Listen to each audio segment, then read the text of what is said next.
Wohin müssen wir denn? Ich habe das Missionsupdate an die Zitadelle übermittelt, Commander. Sie haben uns die Verstärkungen bestätigt. Botschafter Udina wartet auf der Zitadelle auf unseren Bericht. Der Rat stellt eine große völkerübergreifende Flotte gegen Saren und die Geth zusammen. Das wurde auch Zeit. Zurück zur Zitadelle, Joker. Ich will, dass die Normandy diese Flotte anführt. Ja, Ma'am.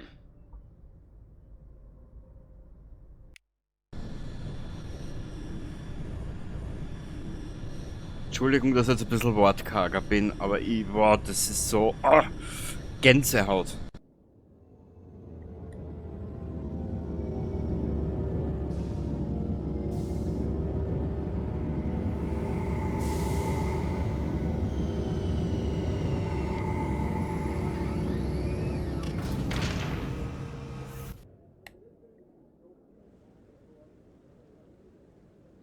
Gute Arbeit, Shepard. Dank Ihnen geht der Rat endlich wirklich gegen Saren vor. Der Botschafter hat recht. Wenn Saren dumm genug ist, die Zitadelle anzugreifen, wie Sie meinen, werden wir dort auf ihn warten. Wir stationieren Patrouillen bei jedem Massenportal, das die Zitadelle mit den Terminus-Systemen verbindet.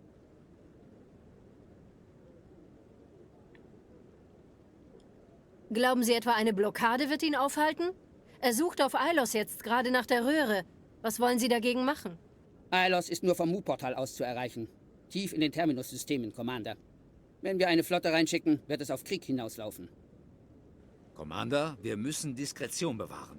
Sarens größte Waffe war Geheimhaltung. Entdeckt ist er keine Gefahr mehr. Es ist vorbei.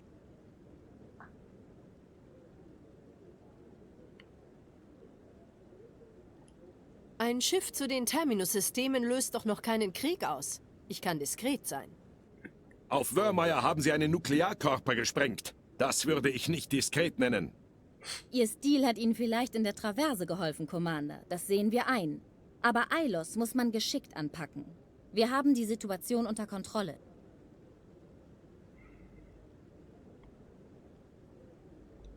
Geheimhaltung ist nicht gerade seine stärkste Waffe. Die Röhre schon. Saren ist großartig im Manipulieren. Die Röhre ist nur eine Ablenkung von seinem wahren Plan, die Zitadelle anzugreifen.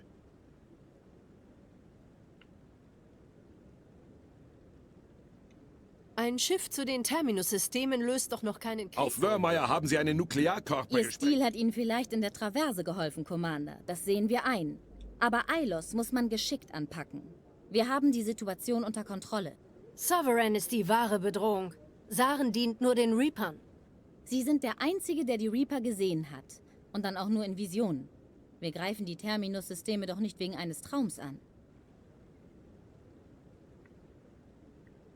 Wenn Saren die Röhre findet, sind wir alle erledigt. Wir müssen nach Ilos. Botschafter Udina, ich habe das Gefühl, Commander Shepard will noch nicht aufgeben. Das hier hat ernste politische Auswirkungen, Shepard. Die Menschheit hat durch Sie viel gewonnen. Aber jetzt werden Sie langsam zu einem Problem. Sie Mistkerl! Sie wollen uns verraten! Reine Taktik, Commander. Sie haben Ihre Arbeit gemacht, jetzt lassen Sie mich meine tun. Wir haben alle Primärsysteme der Normandy ausgeschaltet. Sie bleiben bis auf Weiteres am Boden.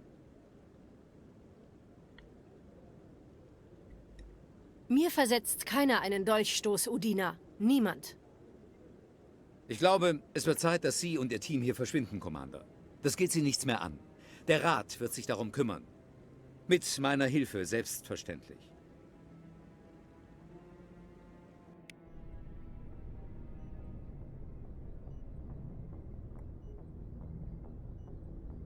Commander, ich habe eine Nachricht von Captain Anderson für Sie.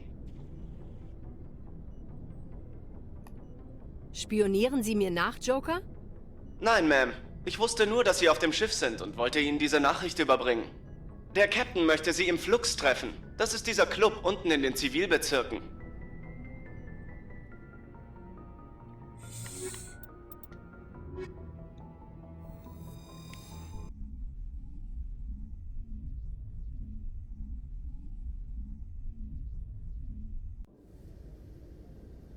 Innendruck wird Außenatmosphäre angeglichen.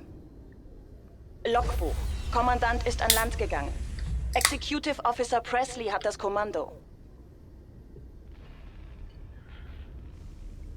Boah. harter Tobak in den letzten 20 Minuten. Und genau das ist der Unterschied. Aber der Shepard muss sich mit allen anlegen. Aber auf seine eigene, etwas raue Art und Weise, was ich persönlich ich liebe so... Nach Jahren schlechter wirtschaftlicher Ergebnisse hat ExoGeni verkündet, dass die Forschungskolonie auf Feros nun endlich Gewinn macht. Neue Entdeckungen sowie entschlossene Kolonisierungsbemühungen haben sich für ExoGeni endlich ausgezahlt. Nach der Ankündigung stiegen die Aktien von ExoGeni und die Investoren zeigten sich erfreut über die guten Neuigkeiten. Also da ist ein bisschen so ein kleines Raubein, der Charakter Shepard. Wir spielen da einen weiblichen, aber also so ein bisschen ein kleines Raubein. Ich mag einfach so, ja, das ist einfach genau meins. Mit Anderson treffen, Captain Marvel, Fluxbar, bla bla bla bla. Wo haben wir? Andockbucht zum Präsidium, Ausrüstungsbüro. Da geht's zum Rat, gell? Na, zu den unteren Bezirken, da müssen wir hin.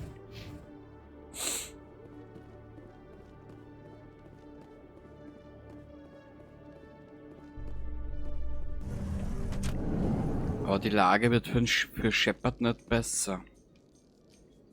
Admiral Karuku, ein angesehenes Mitglied des Allianzmilitärs, ist verstorben. Dieser Veteran, der sich während des Konflikts gegen die Batarianer die Liebe seiner Truppen erworben hatte, starb eines natürlichen Todes. Kahoku hinterlässt eine Frau und 3 Kinder, die eine kleine private Gedenkfeier planen.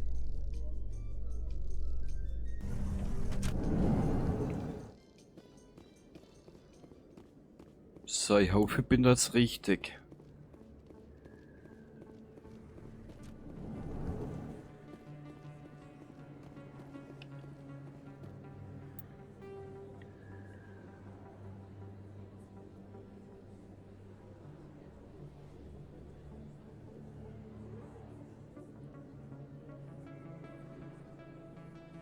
Was ist denn da?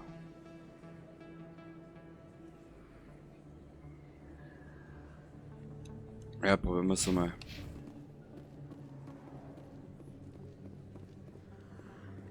In Gedenken an Shang-Chi. Entschuldigen Sie bitte. Sie sind doch der Spectre, nicht wahr? Commander Shepard, ist mir eine Ehre, mit Ihnen zu sprechen. Worum geht es bei dieser Demonstration? Mein Name ist Charles Saracino. Ich bin von der Trockenlandpartei. Anlässlich des Gedenktages protestieren wir gegen die Politik der Alienfreunde im Präsidium. Kann ich bei der nächsten Wahl auf Ihre Unterstützung zählen? Sie wollen am Gedenktag des Erstkontaktkrieges demonstrieren?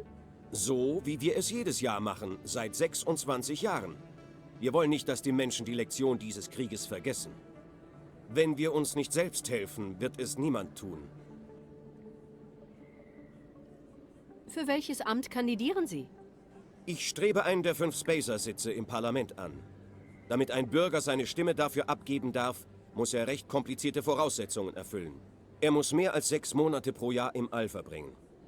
Aber er darf in keinem der besiedelten Systeme mehr als einen Monat geblieben sein. Sie verbringen doch die meiste Zeit im All, Commander. Ich weiß nichts über die Trockenlandpartei. Wofür stehen Sie? Unser Hauptanliegen ist, dass sich die Erde nicht von Alien-Einflüssen korrumpieren lassen darf. Weder politisch noch kulturell und schon gar nicht militärisch. Auch wenn das stimmt. Einige der Dinge, die diese Leute äußern, sind schlichtweg Fanatismus. Pardon. Ich glaube nicht, dass sie die Interessen der Menschen etwas angehen. Was die Allianz macht, geht alle etwas an. Wir alle leben in dieser Galaxie, Mr. Saracino. Also betreffen unsere Entscheidungen immer auch andere Völker. Natürlich ist das so. Tut mir leid. Ich wollte nur sagen, dass andere Völker kein Recht haben, sich in die Politik der Allianz einzumischen. Tut mir leid, aber ich glaube fest daran, dass wir in Frieden mit anderen Völkern leben sollten. Das gab es schon einmal in der Geschichte der Menschheit. Undurchdachte Naivität führt zu Aussagen wie Frieden in unserer Zeit. Wir dürfen nicht zulassen, dass so etwas wie Shang-Chi noch einmal passiert. Könnten Sie nicht vielleicht ein öffentliches Statement abgeben, dass Sie meine Kandidatur unterstützen? Die Unterstützung des ersten menschlichen Spectres wäre von unschätzbarem Wert.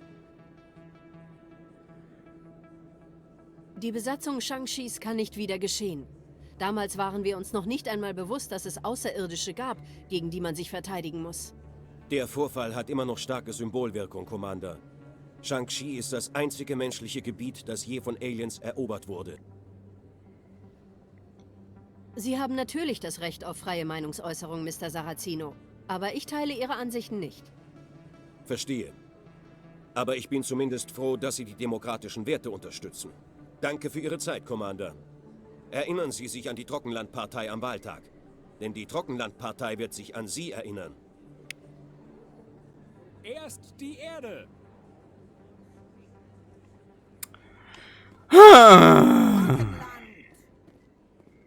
Ja. So ist das Leben. Kurz und schmerzlos.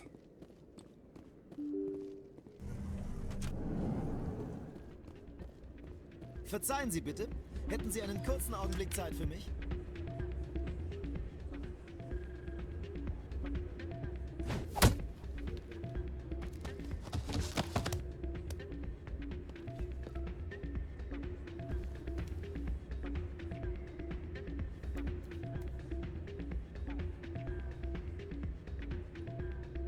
Ja, was gibt's? Wurden Sie rausgeworfen? Doran hatte keine Ahnung, was ich gemacht habe. Er nahm an, dass ich betrügen würde. Aber Sie haben betrogen, nicht wahr? Ich habe meinem Glück nur nachgeholfen. Es war nur ein Experiment.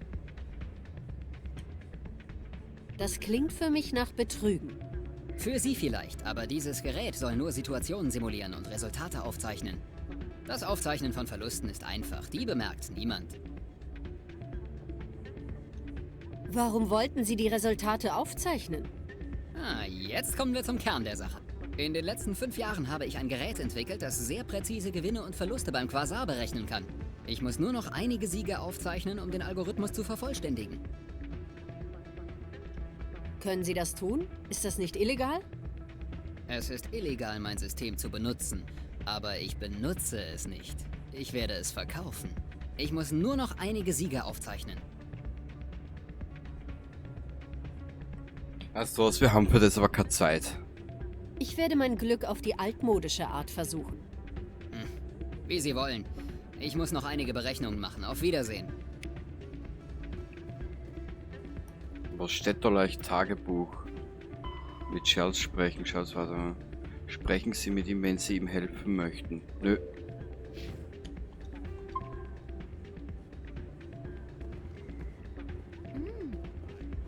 Ich kann nicht glauben, dass das derart öffentlich... Das konnte er auch nicht. Wo ist... Der Agent von der Zitadell-Sicherheit sagte, in dieser Gegend gibt es Ah, neue dort. Gewaltverbrechen. Hat er gesagt, warum? Ich bin froh, dass Sie gekommen sind, Shepard. Ich habe gehört, was passiert ist. Sie haben mich von der Mission ausgeschlossen, so wie man sie zwang, die Normandy aufzugeben. Ich weiß, es tut mir leid. Ich wollte Sie warnen, aber ich konnte Sie vor dem Andocken nicht mehr benachrichtigen.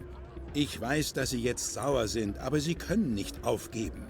Sie denken alle darüber nach, aber wir wissen beide, dass es das nicht ist. Sie müssen nach Ilos. Sie müssen Saren davon abhalten, die Röhre zu benutzen. Es gibt nur ein Schiff, das mich unbemerkt in die Terminus-Systeme bringen kann, und das ist am Boden. Die Zitadell-Kontrollen haben alle Systeme der Normandy ausgeschaltet. Aber wenn wir uns über die Befehle des Botschafters hinwegsetzen, können wir die Normandy wieder online bringen. Sie können in den Terminus-Systemen sein, bevor überhaupt jemand bemerkt, dass sie weg sind. Wenn wir die Normandy klauen, bleiben Sie zurück. Und wenn Saren die Röhre findet, wird Leben, so wie wir es kennen, nicht mehr existieren. Die Reaper werden uns vernichten. Menschen, Asari, jeden. Sie sind der Einzige, der ihn aufhalten kann, Shepard. Ich werde also alles tun, was in meiner Macht steht, um euch auf die Normandy zu bringen und weg von dieser Station. Die Normandy zu stehlen ist Meuterei. Was, wenn die Crew mir nicht hilft? Die Normandy ist nun Ihr Schiff, Commander. Ihre Crew wird Ihnen bis ans Ende der Galaxie folgen, das wissen wir beide. Das werde ich nicht vergessen, Captain. Ich verspreche es. Ich kann die Normandy von einer der Konsolen im Zitadell-Kontrollzentrum aus aufschließen. Sie werden ein paar Minuten Zeit haben, bevor irgendjemand was bemerkt. Das ist ein eingegrenztes Gebiet, das von bewaffneten Wachen patrouilliert wird. Wie kommen Sie da rein? Überlassen Sie das mir. Sorgen Sie einfach dafür, dass Sie auf der Normandy sind, wenn die Systeme wieder online sind.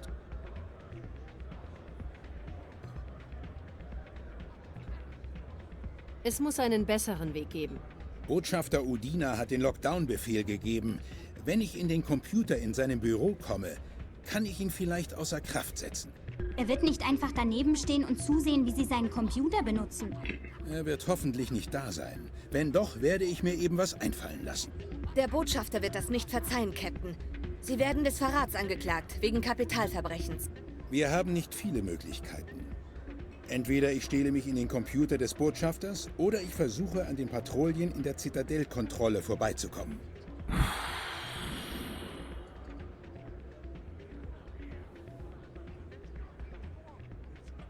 Es ist Ihre Entscheidung, Captain. Ich breche in das Büro des Botschafters ein. Er hat dem Ganzen eine persönliche Note verpasst.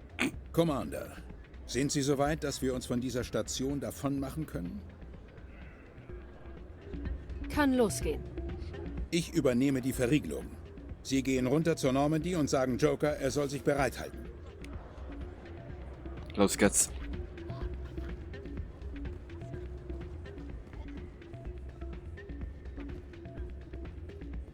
Verzeihen Sie bitte. Hätten Sie einen kurzen Augenblick Zeit für mich? Wer ist er schon wieder? Nee. Soldat, ich habe ein ziemlich großes Problem und ich brauche Hilfe von jemandem, der die Interessen der Menschen vertritt. Was für ein Problem haben Sie? Natürlich, immer gleich zur Sache. Darum hat die Menschheit auch die beste Flotte in der Galaxie.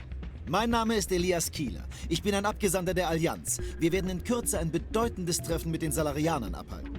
Sie können sich kaum vorstellen, was dabei auf dem Spiel steht. Ich kämpfe genauso wie Sie für die gesamte Menschheit.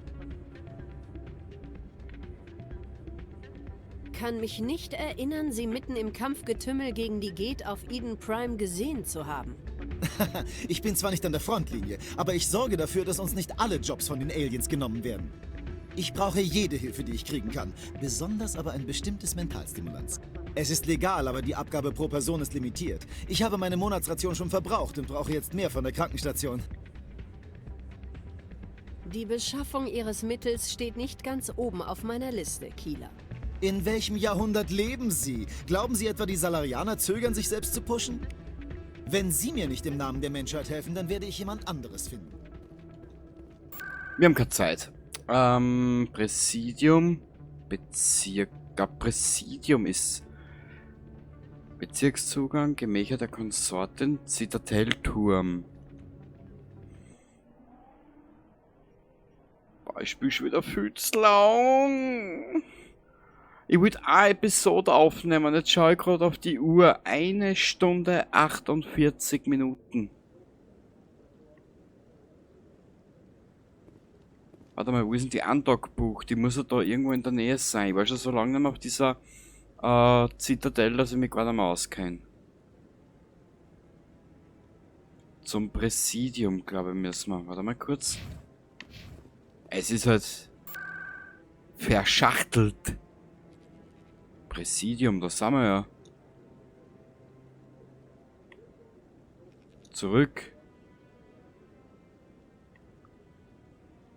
Bezirke, na. Flugskoras Nest, zurück.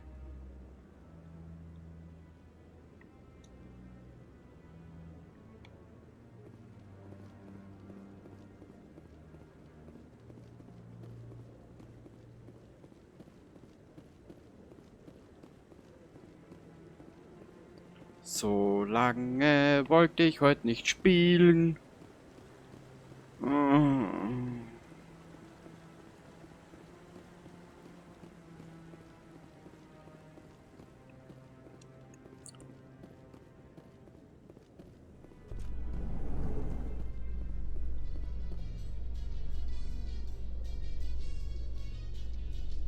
Diesen Fahrstuhl ins Präsidium. Dort finden Sie die Botschaften, den Zitadellturm, das Emporium, die Bank und die Residenz der Konsorten.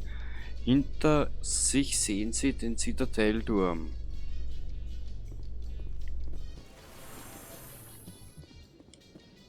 Ich würde gern mehr über den Helm wissen, den Sie ständig tragen, Tali. Enthält er technische Vergrößerungssysteme? Nein, das Leben in der sauberen Umgebung der Flottille hat unser Immunsystem geschwächt. Die Raumanzüge schützen uns vor Krankheiten. Ich schätze, so steigt auch die Wahrscheinlichkeit, dass Sie von Ihrer Pilgerreise auch wieder zurückkehren. Sie sind nur in Ihrer Flottille wirklich sicher.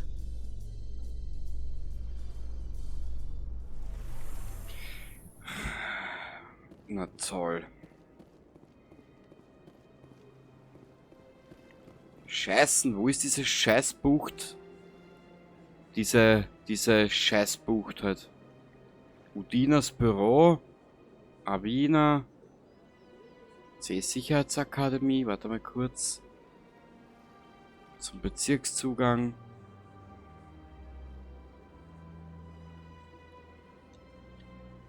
Ja.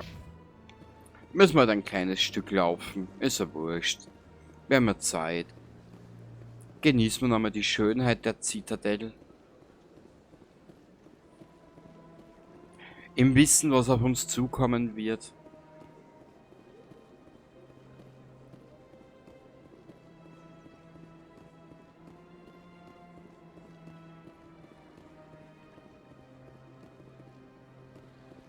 Und das, was auf uns zukommen wird, wird einfach nur grausig sein.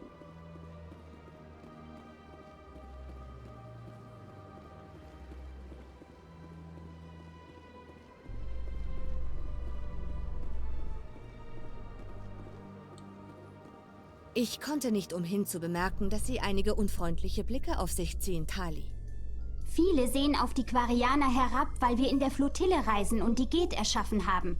Sie sehen uns als Aasfresser, die kaum über Dieben stehen. Das ist eine ignorante Meinung. Quarianische Forscher haben mehr Massenportale entdeckt als die jeder anderen Rasse. Ich bin froh, dass die Taten meines Volkes noch nicht völlig in Vergessenheit geraten sind. Ach Gott, sind sie nicht süß, die zwei Mädchen, ha?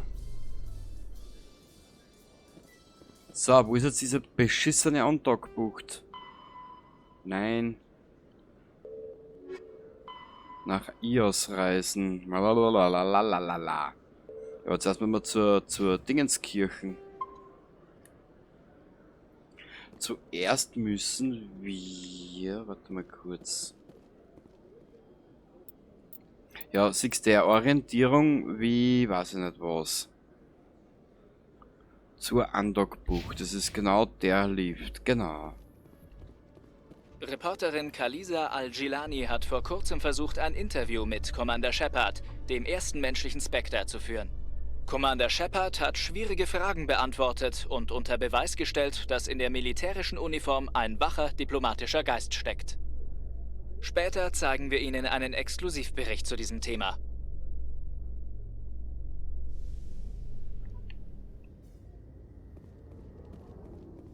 So, los geht's.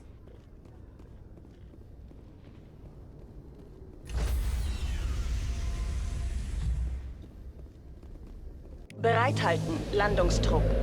Dekontamination aktiv.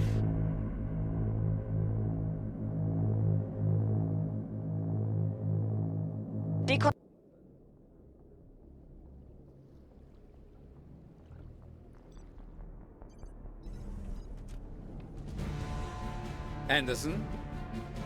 Was machen Sie hier? Ich habe nicht nach...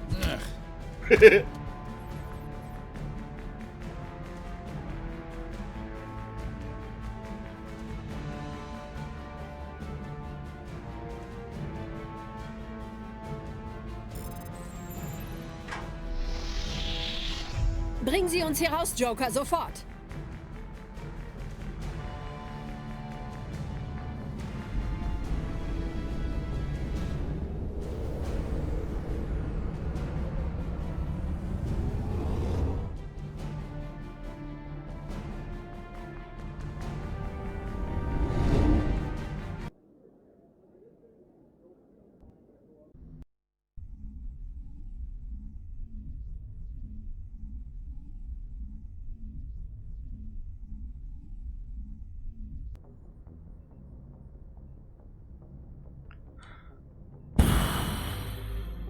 Bist du deppert. Ilos Dome.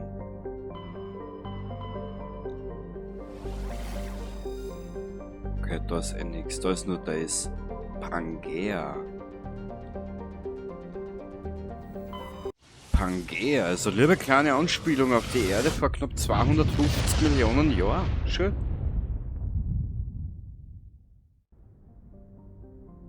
Aber ich glaube, da wird nichts sein, also wie beim letzten Mal. Agetoton. Ja, wir laufen, glaube ich, schon, beziehungsweise wir reisen schon dem Ende zu. Viel kann nicht mehr kommen.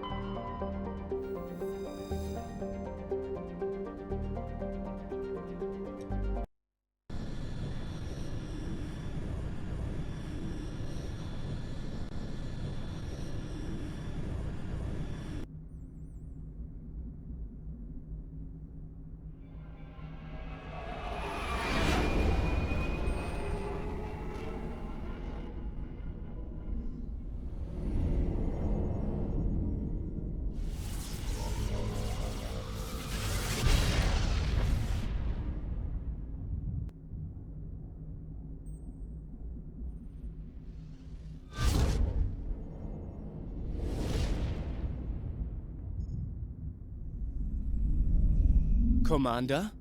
Wir haben Besuch. Haben Ihre Sensoren uns schon erfasst? Die Tarnsysteme sind aktiv. Solange Sie uns nicht sehen können, wissen Sie nicht, dass wir hier sind. Ich habe ein paar seltsame Aufzeichnungen von der Planetenoberfläche. Bringen Sie uns runter, Joker. Folgen Sie den Koordinaten. Das geht nicht, Commander. Die nächste Landezone ist 2 Klicks entfernt. Zu Fuß werden wir es nicht rechtzeitig schaffen. Bringen Sie uns näher ran. Näher geht es nicht. Es gibt keine Möglichkeit. Mit dem Mako absetzen. Für eine solche Landung brauchen wir mindestens 100 Meter freie Fläche. In Sarens Nähe gibt es nur 20 Meter. 20 Meter? Das reicht nicht, um runterzugehen. Wir müssen es versuchen. Wir müssen eine andere Landezone finden. Es gibt keine andere Landezone. Der Landewinkel ist zu steil. Das ist unsere einzige Chance. Das ist keine Chance. Das ist Selbstmord. Wir können nicht... Das kriege ich hin. Joker? Das kriege ich hin. Etwas Beeilung und runter zum Mako. Joker, setzen Sie uns direkt vor seine Füße ab. Ich weiß ja, was kommt. Wir nehmen die Liara mit. Und dieses Mal nehmen wir er mit.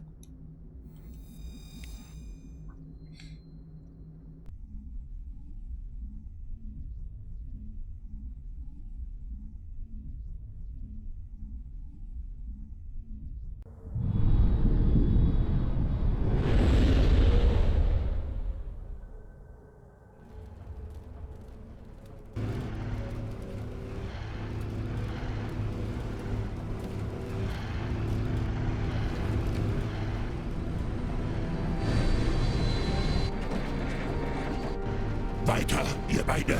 Rein da! Jetzt!